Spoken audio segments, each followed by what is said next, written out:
Perkenalkan, nama saya Trimawar Syanturi. Di sini saya akan menjawab pertanyaan dari ujian tengah semester mata kuliah Psikologi Pendidikan. Soal yang pertama adalah relevansi belajar dengan masalah psikologi pendidikan yang ada. Menurut saya, teori belajar menyediakan konsep dan prinsip yang dapat digunakan untuk memahami bagaimana anak-anak belajar dan bagaimana mereka dapat dibantu untuk belajar lebih efektif.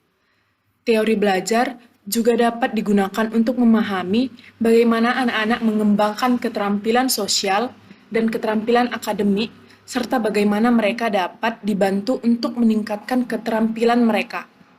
Teori belajar ini juga dapat digunakan untuk memahami bagaimana anak-anak mengembangkan konsep diri dan bagaimana mereka dapat dibantu untuk meningkatkan konsep diri mereka. Teori belajar juga dapat digunakan untuk memahami bagaimana anak-anak mengembangkan motivasi dan bagaimana mereka dapat dibantu untuk meningkatkan motivasi mereka. Teori belajar juga dapat digunakan untuk memahami bagaimana anak-anak mengembangkan motivasi dan bagaimana mereka dapat dibantu untuk meningkatkan motivasi mereka. Pertanyaan yang kedua, bagaimana seseorang menyelesaikan soal belajar terkait dengan perkembangan sosial tersebut? Menurut saya, peserta didik yang memiliki perkembangan sosial yang baik dapat menyelesaikan soal belajar dengan baik juga. Perkembangan sosial yang dapat mendukung pembelajaran adalah perkembangan sosial yang positif, yaitu mampu bekerja sama dengan teman-teman yang lain, memperhatikan pembelajaran, dan merespon pembelajaran dengan baik.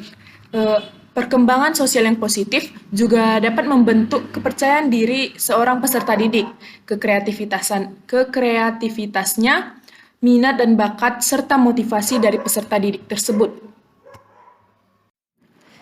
Pertanyaan nomor 3. Karakteristik pada setiap individu menyebabkan perbedaan pada proses dan hasil belajar. Maksud dari kalimat tersebut adalah karakteristik siswa meliputi beberapa hal, yaitu minat, perkembangan kognitif, dan kemampuan peserta didik. Pastinya, ketiga hal tersebut berbeda-beda di dalam setiap diri individu tersebut. Seperti ada peserta didik yang sedikit lambat mengerti apa yang diajarkan oleh si guru. Sedangkan ada peserta didik yang lain yang mudah mengerti apa yang sudah dijelaskan oleh guru tersebut. Seperti itu. Apa yang dapat kamu lakukan untuk membantu peserta didik dalam menghadapi perbedaan tersebut? Nah, menurut saya, memilih metode pembelajaran yang tepat, yaitu memperlakukan peserta didik secara adil. Tidak semua kan anak memiliki kemampuan yang sama dengan satu mata pelajaran. Jadi, guru tersebut tetap mengajarkan pelajaran tersebut seperti biasa, tetap memperlakukan semua siswa dengan sama rata, terlepas dari seberapa besar kemampuan mereka dalam menerima materi yang diajarkan. Nah, selanjutnya ada memberikan motivasi yang tepat. Dengan memberikan motivasi, mungkin siswa-siswa tersebut akan lebih bersemangat dalam proses belajar. Pertanyaan yang keempat, proses belajar berlangsung dengan baik jika anak merasa dirinya aman selama proses tersebut berlangsung. Hal itu berkaitan dengan konsep diri dan harga diri siswa tersebut. Jelaskan pandangan Anda terkait dengan rasa aman tersebut.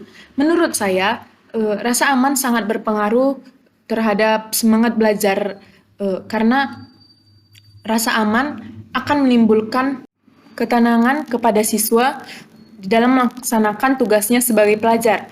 Adapun yang dimaksud dengan rasa aman adalah aman dalam menghadapi pelajaran, aman dalam belajar di kelas yang dapat menimbulkan perasaan tenang saat siswa melaksanakan tugasnya, tidak merasakan terancam, baik itu terancam dari tekanan teman, orang tua, ataupun guru.